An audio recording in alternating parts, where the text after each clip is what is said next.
Atlanta summer turns the air into warm syrup that doesn't bother to apologize. Everything hums, cicadas, transformers behind chain link, the quiet engine of people pretending things are fine.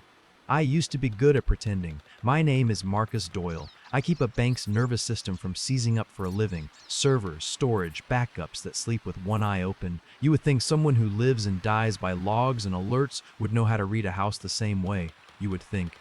My wife's name is Jamie. She coordinates events, which means she solves other people's emergencies in high heels with a smile that reads as grace under pressure. My brother is Tyler. He owns a small auto body shop near Decatur, calls cars patience, and laughs like every joke is better with grease on it. If you'd asked me last year to list the things most likely to hurt me, I would have said a ransomware attack, a drunk driver, the Falcons, and overtime again. I wouldn't have said the two people who know my middle name without looking. This starts, like a lot of dumb stories, with my phone lighting up for something that wasn't supposed to be there. A charge posted at midnight from a midtown boutique hotel, Jamie's card, 50% deposit. I was in the server room babysitting a firmware upgrade that refused to want the driver I told it needed. She was supposed to be home, sleeping, because in the morning she had an early site walk, through for a tech conference. The charge was small enough to be innocent, a team rate, a block hold, but also wrong enough to jam under my ribs. When you do what I do, you learn the difference between a normal blip in the graph and the beginning of a meltdown. I called, straight to voicemail. I texted, nothing. I told myself a story about glitch delays and then went back to arguing with a stack of iron that didn't care about romance. At 3 in the morning, she sent a heart emoji and, sorry, insane night, I'll explain in AM. She has normal insane nights. They don't usually include deposits under her name.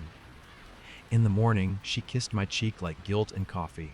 Venue wanted an extra room in the block, she said, shoulders hitting the lie with practiced ease.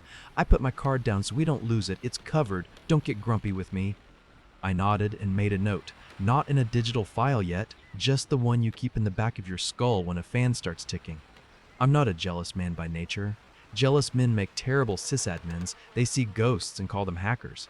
But sometimes your gut hums like an alarm even when all the lights on the panel are green. For a week, I watched the house, the way I watch a data center when a storm rolls in. The noises were the same as always. Dryer knocking because someone put sneakers in again, the refrigerator running like a calm old dog, the neighbor's bass on Friday nights beating a pulse into the drywall. But the gaps between noises felt wider. Jamie's phone started living face down. She started painting her nails on Tuesday nights because clients noticed. She smelled like eucalyptus and a new perfume I couldn't name. Then there were the visits. Tyler's truck in our driveway at odd times. He's family, he drops by. But the pattern was wrong. More when I was on call, more when my calendar had maintenance window blocks.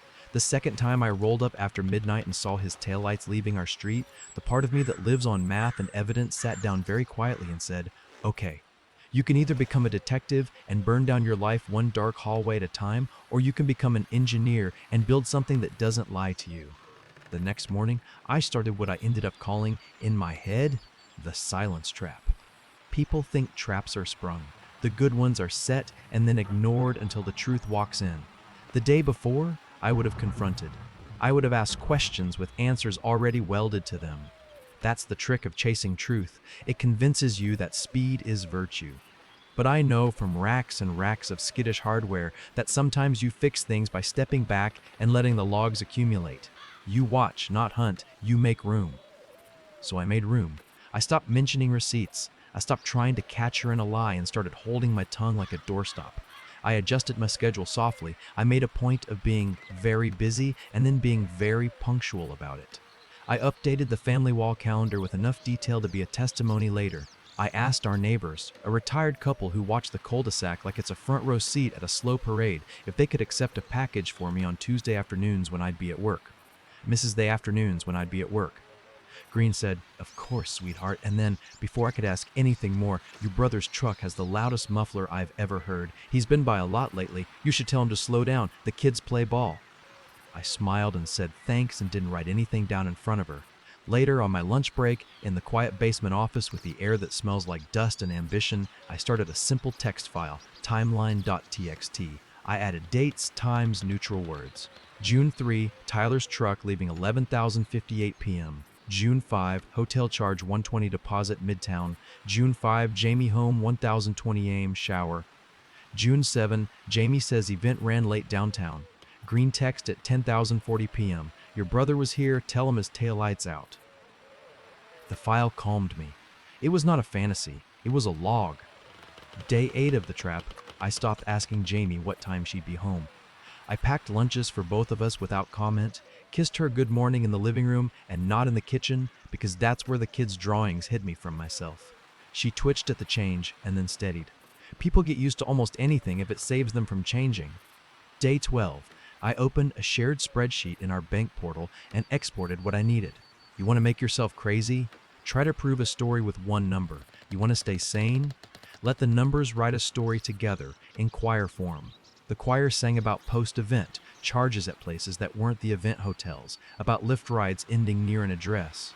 I recognized not as a client, but as a condo complex with a nice gym, about cash withdrawals in amounts too small to be debts and too big to be mistakes. I did not snoop. I did not break into Jamie's phone. I did not install spyware. Georgia is a one-party consent state for recordings. It does not legalize being a creep. I stayed on my side of the line, and I bought a small, legal voice recorder the size of a pack of gum. It wasn't for sneak recordings. That's not the trap. The trap is you sit down one day and you stop chasing. You let the other person's heart decide whether it wants to be honest. You make yourself boring in the way a judge is boring. You don't feed drama, you make space for a record. When the confession comes, it should feel like it chose you, not like you shook it out of someone's pockets. To build that space, I became busy. I took on a gnarly patch cycle.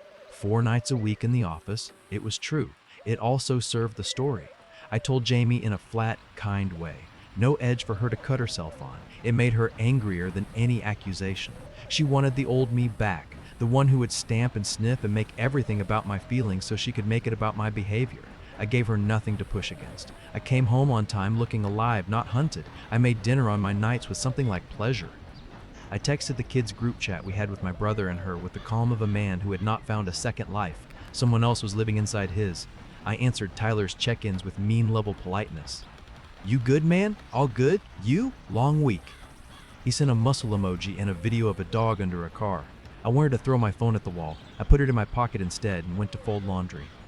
Around day 20, Jamie started chipping hints into our conversations like a sculptor poking at stone.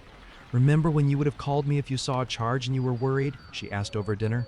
I remember a lot of versions of us, I said. Are we okay? She asked. We're functional, I said. The bank would call that a win. She laughed and then looked sick. I concentrated on my lasagna.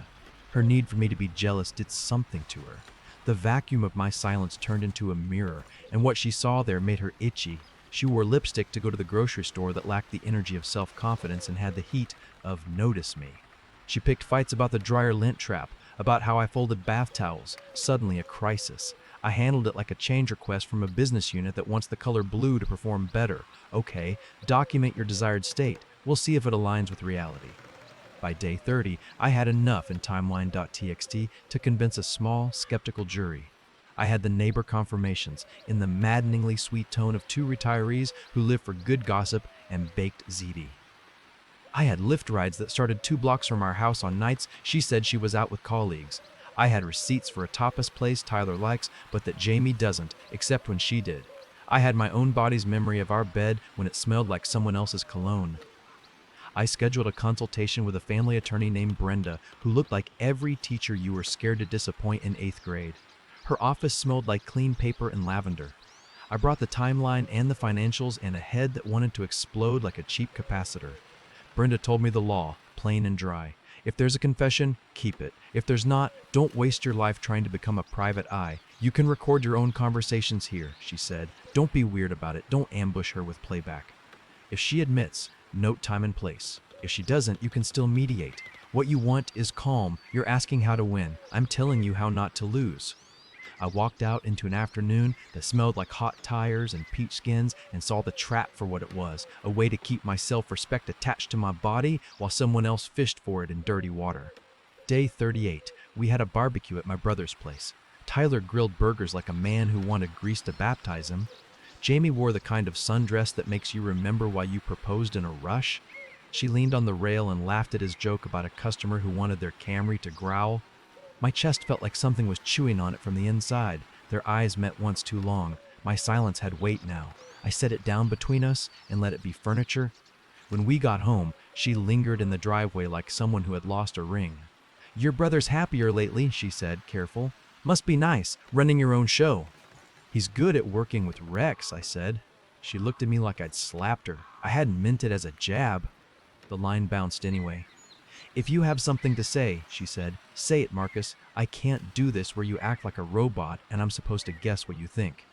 "I think I'll get more done if I go inside and put the dishes away now," I said. "I did." Day 45, she left her phone on the counter to dig through a tote bag for a receipt. A text popped up from Tyler's number. Just his name, no picture. He's old school about that. "You coming by later?" There was no punctuation, which is how he texts when he's being bossy. The next text, from Jamie to him, can't. He's home. My head went white for a second, like a screen losing signal. Then I breathed. I picked up my keys. "I forgot something at the office," I called. "I'll be back by 8. I went and sat in a parking lot 2 blocks from a Waffle House and listened to a baseball game on AM radio until I was sure I could go home and be a human. The Braves won by 2. Life has jokes. On day 50, the trap shifted. I didn't do it on purpose. Something in the structure worked. Jamie brought up therapy first. "I made an appointment," she said, eyes too wide. "For me, with someone a friend recommended. And if you want, they have couple slots too." "Good," I said. "Book us one." She deflated with relief and then studied me like I was a new appliance. "Are you seeing someone?" she blurted. "Is that why you're so calm? Are you—" She swallowed it. "You would tell me, right?" "I would tell you what you need to know," I said. It was true, and not the comfort she wanted. She wanted a scene. Scenes make villains easy to assign. Day 53, our neighbor Mrs. Green handed me a container of pimento cheese over the fence and said, "Sweetheart, your brother is at your house more than we are."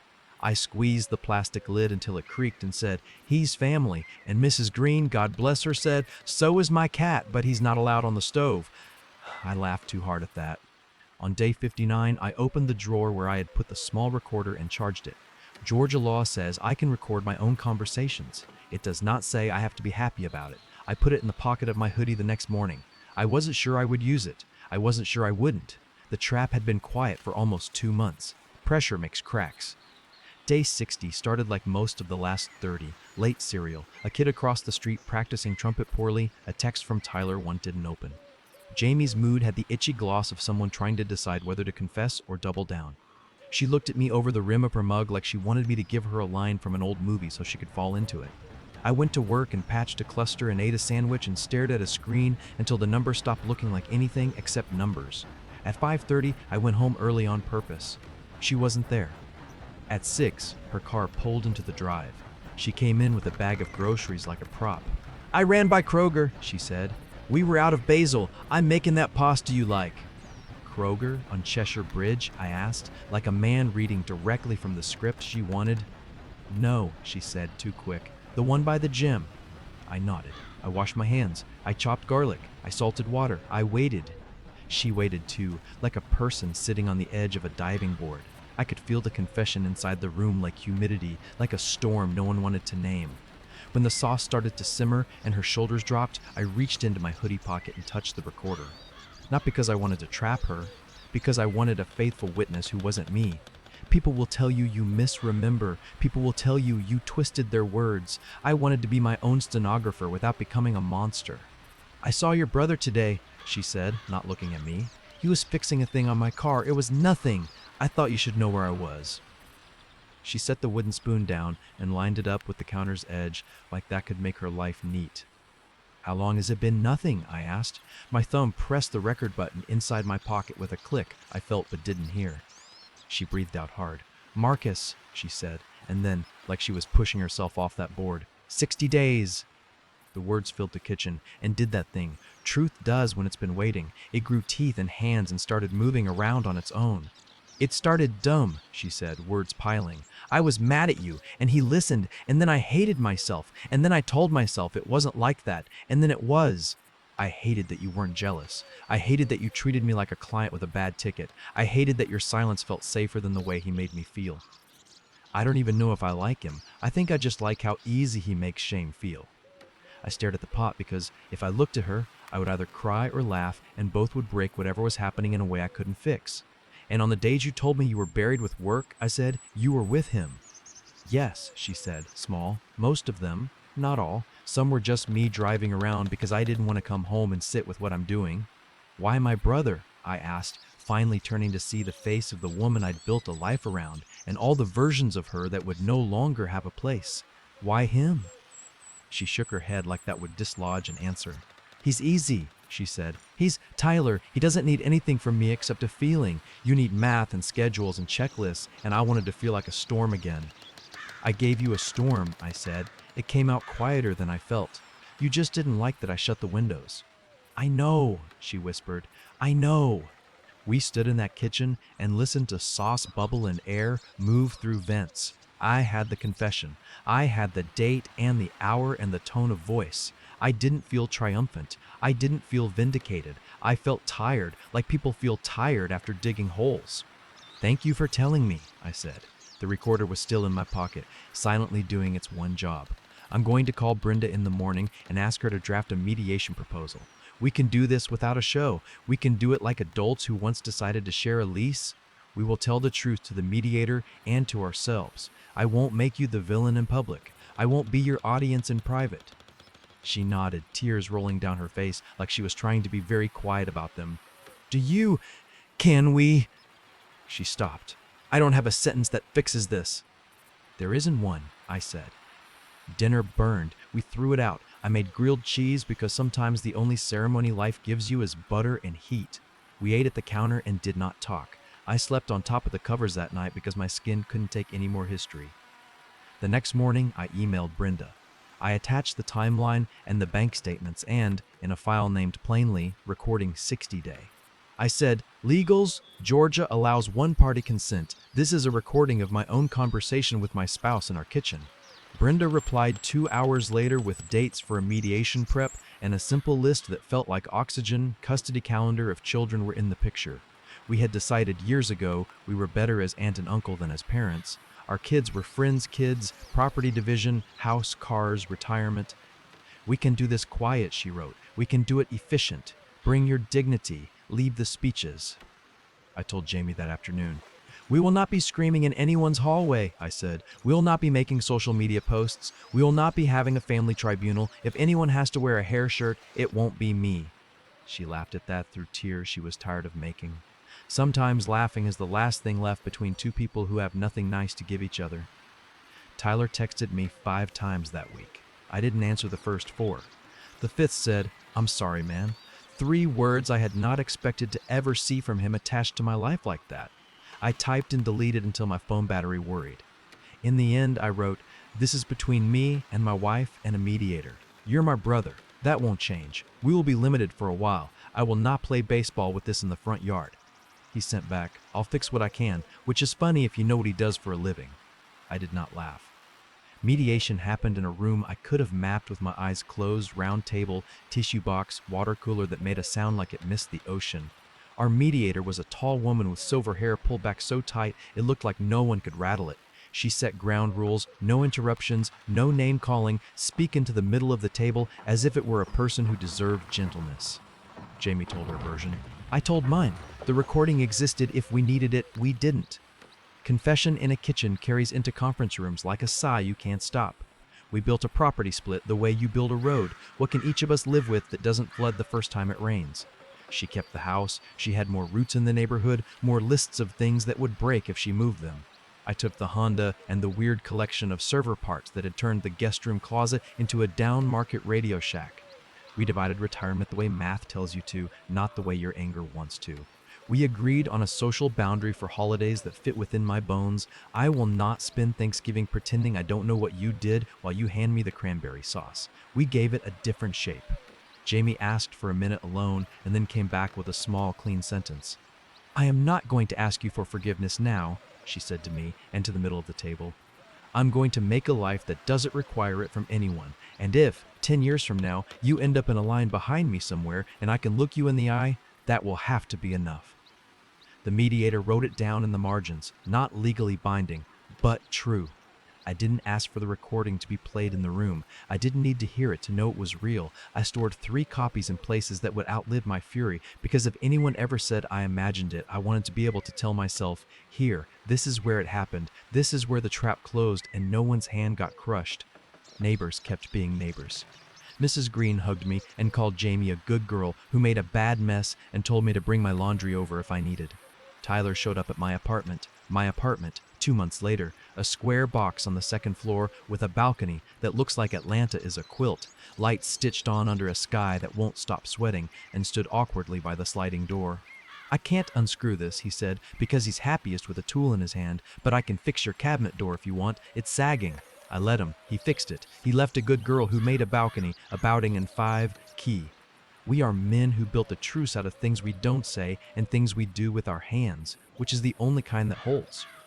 Jamie texted me on a Tuesday in October about a food truck festival we used to go to. It was kind, not a fishing line. We'd already each unhooked what we needed. She said the tacos were worse this year.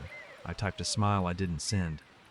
The day the divorce decree arrived, the envelope was thin and normal. I thought it would be heavier. I signed where you sign and slid my wedding band into the back of a drawer with Allen wrenches and a buckeye my father gave me when I was 9 because he believed in the charm of carrying a hard seed. My apartment key, sat on the counter on a ceramic dish in the shape of Georgia my friend Liz gave me. I clinked it with my finger like a glass at a toast. The sound it made was small and happy. I didn't throw a party. I went to the Beltline and walked until the heat dropped from the high 90s to something that didn't feel like a dare. I thought of the trap and knew it wasn't a trap, not really. It was a decision to stop writing speeches for other people and start writing documentation for myself. I stopped chasing and she ran into her own confession, because guilt and jealousy are cousins that can't keep secrets. The recorder did what it was for and then took a nap. The timeline still sits in a folder called Evidence, which is the name of my old self when he got brave. I didn't carry anger like a trophy. I carried a quiet that didn't feel like defeat. That quiet is a key. It opens my door at night without waking anything old. Inside, the couch faces a window that holds the city like a painting. My brother fixed the cabinet door. My ex-wife found a therapist who makes her say hard words twice. I don't need to know more than that. I cook for 1 and sometimes 2 when a friend brings beer and says, "Tell me the worst thing you learned," and I say, "People will make their lives smaller to make their lives fit." And then I say the best thing I learned, which is, you can decide not to be the room where that happens anymore. What do you think? Is the silence trap fair, or just another way of avoiding a fight? If you were me, would you have set the recorder or confront it and risk ending up with nothing but a story no one could prove? Tell me in the comments, and if you want more confessional stories like this, hit like and subscribe. It helps more than you think.